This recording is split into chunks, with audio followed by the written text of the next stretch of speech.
You ever wonder why some brilliant ideas just take off, right? They change everything. But then other ideas, ones that seem just as revolutionary, they just fizzle out. It's a huge mystery. But here's the thing, the answer isn't really about the tech. Nope. It's all about us, about human psychology. I mean, think about the Segway. What a cool piece of engineering, right? It was launched with all this hype, promising to totally change how we get around. So, why aren't we all just gliding to work on one? That's the big question we're going to dig into. Why do some amazing innovations fail to make that jump into the mainstream? All right, so let's get into it. The key to cracking this whole mystery is something called the technology adoption life cycle. You're looking at it right now. It's this classic bell curve. Think of it as a map that shows how any new idea moves through a population. And what's wild is where this came from. It's like the Bible for Silicon Valley now, but it wasn't made for software or gadgets. It actually came from studying how farmers in America decided whether or not to use new types of seed potatoes. It proves that we don't all just grab onto new ideas at the same time. We actually fall into these really distinct psychological groups, and each group adopts things on its own schedule. So the whole journey for any new thing starts right at the beginning of that curve. This is what we call the early market. It's where you find the dreamers and the visionaries, the people who are absolutely vital for getting an idea off the ground. First up, the very first people to jump on board, we call them the Innovators. They're a really small group, just about 2.5% of everybody. But man, are they important. These are your true hardcore tech enthusiasts. So what's the mindset of an innovator? Well, these are your adventurous risk takers. For them, technology isn't just a tool, it's like a central hobby. They'll literally buy a new gadget just for the fun of taking it apart and seeing how it works. So the strategy to get them interested is actually pretty straightforward. Just give them the straight-up truth, no marketing fluff. Let them talk to your engineers. And the risk here, yeah, they're a small group, but ignoring them is a massive mistake. Their stamp of approval is the first signal to everyone else that, hey, this thing actually works. Okay, next up we've got the early adopters. This is another super important group, about 13.5% of the market. We call them the visionaries. Now, they're a little different. They're not just interested in the tech for the sake of tech. See, their goal is to find a real revolutionary breakthrough, something that can give them a massive competitive edge. These are the opinion leaders, and they care a lot about their reputation. So your strategy can't just be about tech specs. You have to appeal to their vision. You've got to show them exactly how your product is going to change the game for them. And the risk? It is absolutely immense.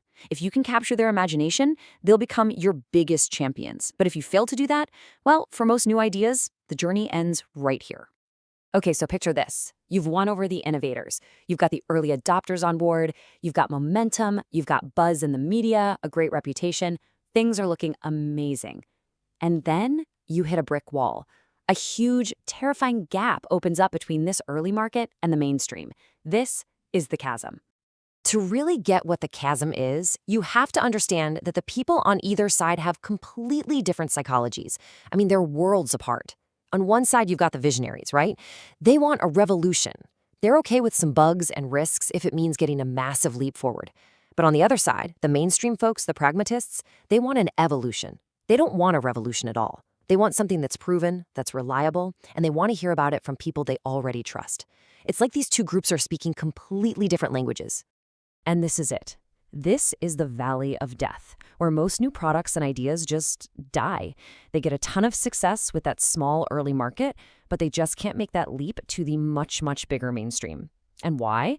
Because everything about them, their marketing, their messaging, even the product itself, it's all built to appeal to the visionaries, not the pragmatists.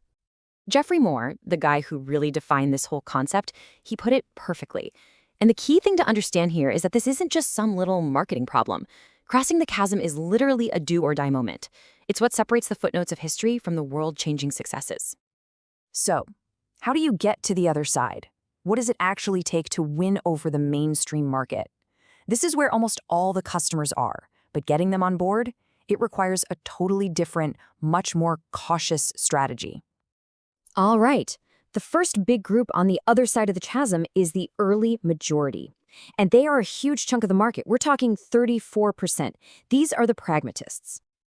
So what's their mindset? It's all about practicality. They are not interested in being pioneers. There's an old saying that sums them up perfectly. Pioneers are the ones with arrows in their backs.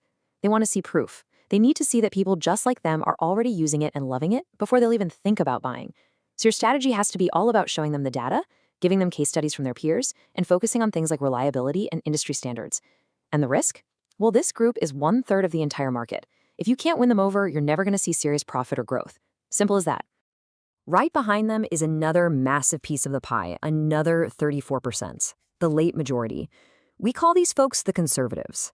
And if you thought the early majority was cautious, well, this group is just plain skeptical. Their whole mindset is defined by avoiding risk. They will only adopt a new thing after it's become a totally established standard. They're not comfortable with technology, so whatever it is, it better be super easy to use. The strategy for them is simple. Make it simple, make it cheap, and make it trustworthy. And the risk of ignoring them? You'd be missing out on this really profitable phase where the hard work of research and development is done, and you're just enjoying stable sales. Okay, so we've spent all this time talking about this dangerous gap, this chasm between the early fans and the mainstream. So the billion-dollar question is, how in the world do you actually get across? Well, it turns out there's a playbook for it. It's often called the D-Day plan, like a focused invasion of the mainstream market. Here's how it works. First, you don't try to win over everyone at once. You pick one single, super specific niche to be your beachhead. And you throw all your resources at winning that one little segment. Second, you build what's called the whole product. This means you don't just sell the core tech. You surround it with all the support, the training, the customer service, everything a cautious person needs to feel safe. And third, you create the competition. You position your product against a well-known market leader. This actually helps those pragmatists figure out where you fit in their world and makes you look like a serious player. And you know, this isn't just for huge tech companies. This idea of finding one small, winnable beachhead, that's a powerful strategy for anyone launching anything. All right, we've finally made it to the very end of the curve.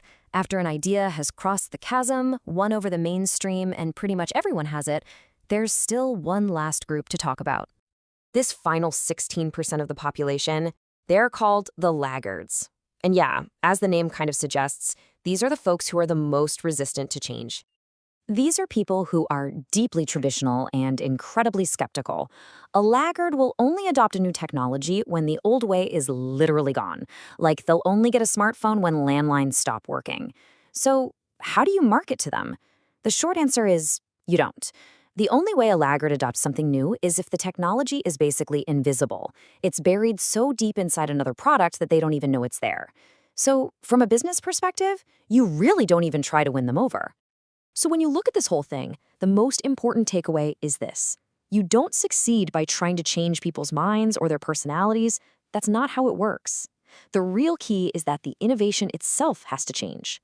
The product has to evolve as it moves along the curve. It has to transform from being this cool, complex toy for an innovator into a dead simple, reliable tool for the late majority. So there you have it. This curve is this amazing map for understanding how ideas spread and really how the world changes. And now that you've seen the whole journey, from the risk-taking visionaries all the way to the skeptics, it's kind of fun to ask yourself, when some new idea comes along, where do you usually find yourself on this map? Because understanding your own attitude toward change, well, that's the first step to understanding the massive changes happening all around us.